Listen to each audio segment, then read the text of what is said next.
Welcome back, you two. It is a great day to be different.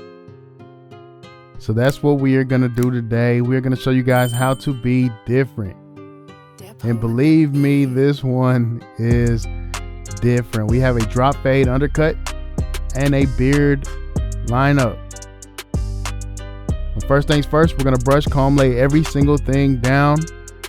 We are searching for any type of inconsistencies or anything that's going to prevent us from giving this man a nice haircut. As you can see, I also clipped the twists, the dreads up there at the top out of the way so we can get a better visual of what's underneath. So we're going to brush everything, separate the long hair from the short hair, and then we're going to start debulking. As you can see right there, half guard, second notch. If you guys have watched any of my previous videos, it gives the same length as the one guard closed. No issues. I like to use this style, this method, this technique just because it allows me to be a little bit more precise. As you can see, it allows me to get in between those long dreads and attack only the short hair that I want to. It's just a little bit more precise, gives me some precision. So also, if you guys notice, I'm not going all the way down. I'm not debulking all the way down because it is a drop fade, so there's no need for me to debulk the entire side of the head. I'm only going to debulk just enough. This allows me to speed up time and get this haircut done a lot faster. Same thing with the lineup. I'm going to debulk that, get it to lay down. I don't know why the camera's blurry right here, but you guys know what I'm doing. As you can see right there, nice and even, lays the hair down, and then we're going to use some hairspray right here and get the lineup to freeze. That way, whenever we come back for the edge up process, it should be ready to melt off. We're going to go ahead and punch in our first guideline right here, bald line. Again, it is a drop fade, so we're going to create that contour drop right there. Boom, as you can see it going down as I get further back towards the back of the head. And we're going to clean all that up using the brush to clean off any debris. As you can see right there, it's dropped in the back, and we're going to follow it up all the way to the other side, making sure it's nice and even. Boom, nice and balled out. And we're going to move on to the next stage. Once that is even, no guard all the way open, we're going to go up about an inch, maintaining that drop contour shape in the back, following our original first guideline, the bald line.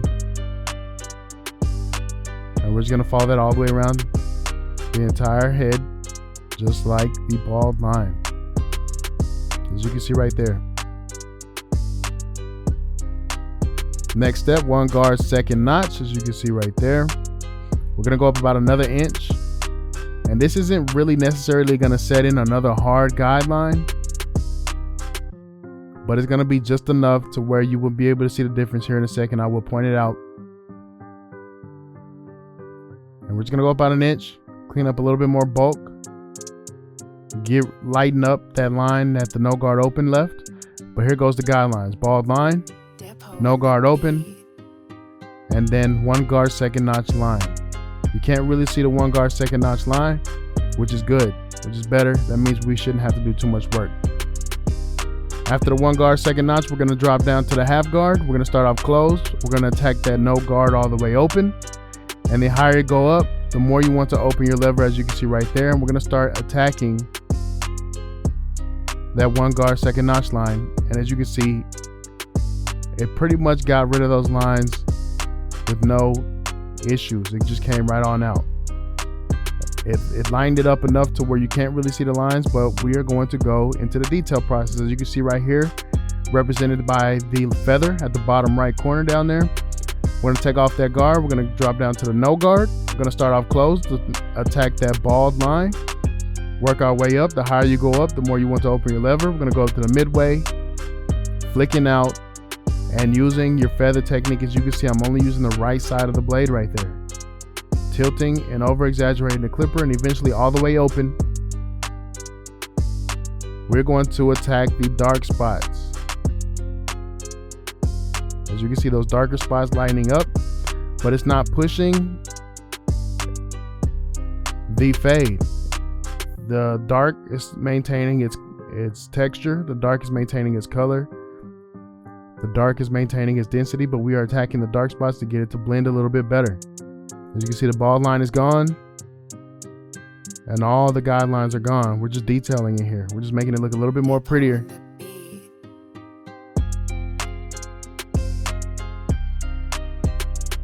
Detail work matters. Your lever work matters.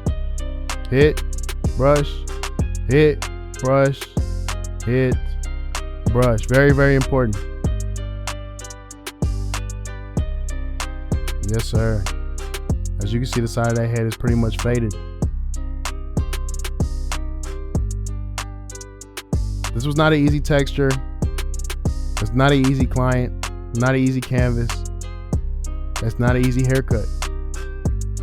But with these techniques, you guys should be able to get through this type of style with no issues. But here goes the other side. It's the exact same steps. So I'm gonna let you guys have it, and we will be back for the edge up process.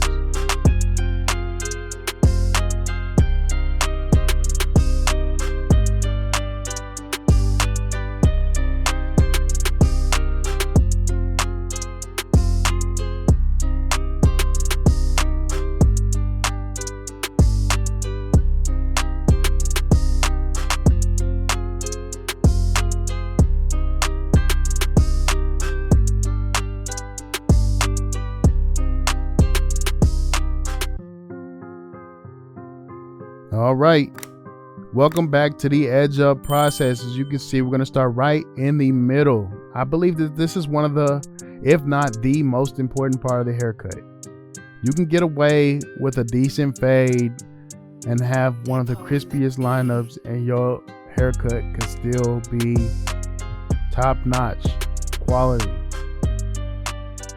But again, we did use the hairspray earlier to get to freeze. That's why the lineup is melting off. Even on the lighter spots in the corners, you can see it's creating that nice little ghost line. So the line goes all the way across the head. We're going to start in the middle. We did walk it to the left side. Does not matter which side you walk it to first. Me, I normally start on the left side just because that's the way that my station is set up. And then we're going to walk it to the right to get it to match the left. And we're going to make sure it's nice and even. We're going to take that vertical bar, punch that in, make sure the corner is in, slap some pencil on it for some contour, as you can see right there. Boom. Same thing on the other side. I'm going to punch that corner in, making sure it's in there. Then we're going to attack that vertical bar. Yes, sir. I'm going to slap some pencil on it for some contour. As you can see, you guys can see, especially on that left side right there, how light that corner is. But with the hairspray, it allowed me to still punch in that ghost line. We're going to move on to the enhancement stage right here. We're going to start off with a wet foundation first. Then we're going to follow right on up with the dry fibers. The wet enhancement is going to allow the dry fibers to stick. Very, very important. We did use hairspray earlier, so to prevent from caking on that hairspray, we're going to use our tools and we're going to use our technique. So wet foundation first, as you can see right there. Fibers followed up right behind. Fibers will stick to that wet enhancements. The dry fibers gives it a much more natural feel. Gets rid of that wet, shiny look that the wet enhancements leave behind. That is very important for pictures and videos like this. I'm going to slap some hot sauce on them, as you saw earlier, that little spray. We're going to push that pencil over using the hot sauce, give it that razor blade effect without having to use a razor. Also allows me to clean off any overspray of the wet or dry enhancements. We're going to mop anything we don't like up with a Q-tip. Then we're going to move on to the other side. Same thing. Wet foundation first. Yes, sir. It's going to give me a foundation that the dry fibers can stick to. Boom. Dry fibers next. It's going to fill in better, get rid of that wet, shiny look. As you can see, gives it a much more natural appeal. and it looks much better on camera and photos. That's very, very important. Very important. Boom. Hit them with the hot sauce. It's gonna allow me to push that pencil over, give it that razor blade look. Very important for those barbers who are not comfortable with a razor blade yet, or just looking for a different technique to get the same look as a razor blade. As you can see how nice and smooth that pencil pushed over, real nice and thin right there, which you guys will be able to compare later on to the beard work. I do use the razor blade on the beard work, but you will be able to reference what the vertical bars look like pushing that pencil over using the hot sauce, and the razor blade work looks like pushing that pencil over with the razor blade on the beard. Here goes a better look at the edge up. Crispy. Nice. We're gonna mop up anything we don't like with a Q-tip, and we're gonna call it a day. We're gonna move on to the beard process, and we're gonna fade out the top of the beard. As you can see, that angle right there looks crazy. That fade is looking really, really good. The vertical bar is looking real beautiful. And there's not really many tips I can give you guys on this part. It requires a lot of artistic ability. It is not easy. These beards are not easy. But hopefully you guys can see this part and see what I'm doing. And hopefully it'll help you. But again, I cannot really describe what's going on in my head right now. I'm just trying to maintain the natural shape that's going to complement his face the most. We're going to try to keep it as full as possible, but also make it pop and make it make sense. We're going to slap some pencil on it, give it some contour. You guys let me know what trimmers that you guys like to use on the face, if you like to use trimmers at all. I know a lot of people are very timid when it comes to using some really, really sharp tools on the face, because it is a very sensitive area. But if you set your tools properly, in my opinion, you hold them correctly, I believe you can avoid damaging your client. We're just gonna follow what he already had. Gonna clean up everything underneath the neck. It's not the best angle to see what's underneath the neck, but you guys get it. And maintaining that shape. Letting the tools do its job, letting it work. I did use some dry fibers right here to fill in the beard in the lighter spots, very much like what we do on the lineup.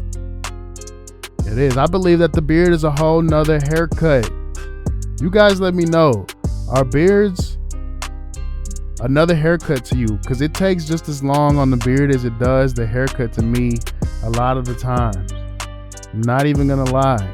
It requires enhancements. It requires a lineup. It requires a fade. It requires razor blade work.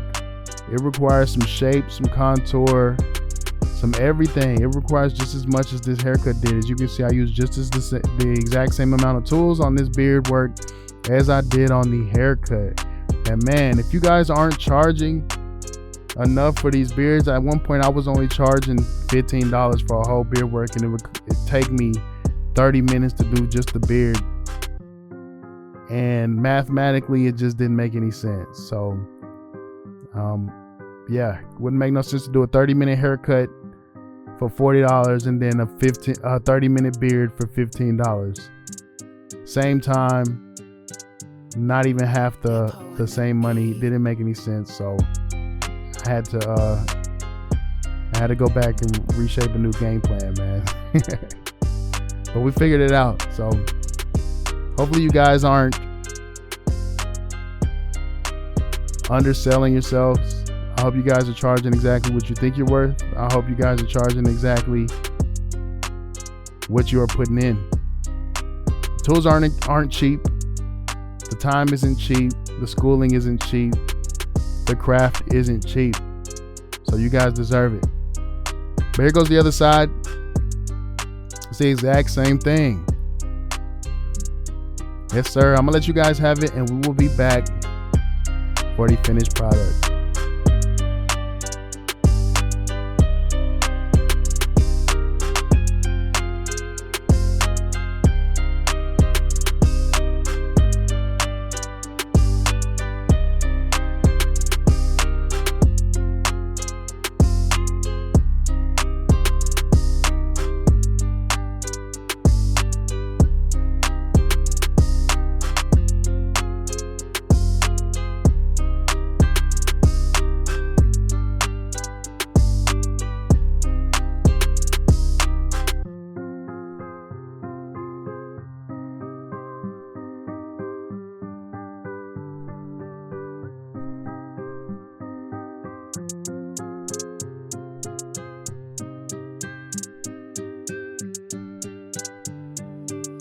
Capo on the beat.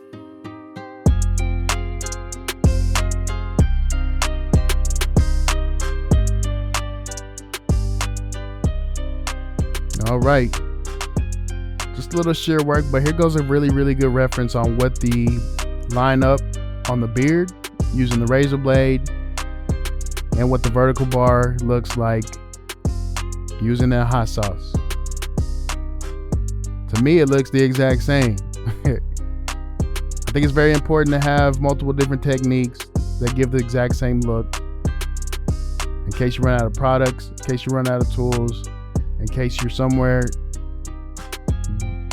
giving out haircuts that's not at the shop, but you want to give that shop quality look. I think it's very important. Some areas are more sensitive than others, so it requires different techniques. But again, same look. Very important in my opinion. But you guys remember what he came in looking like. Jeez. Yes, sir. You guys remember. What he come to do? Came to be different. Jeez.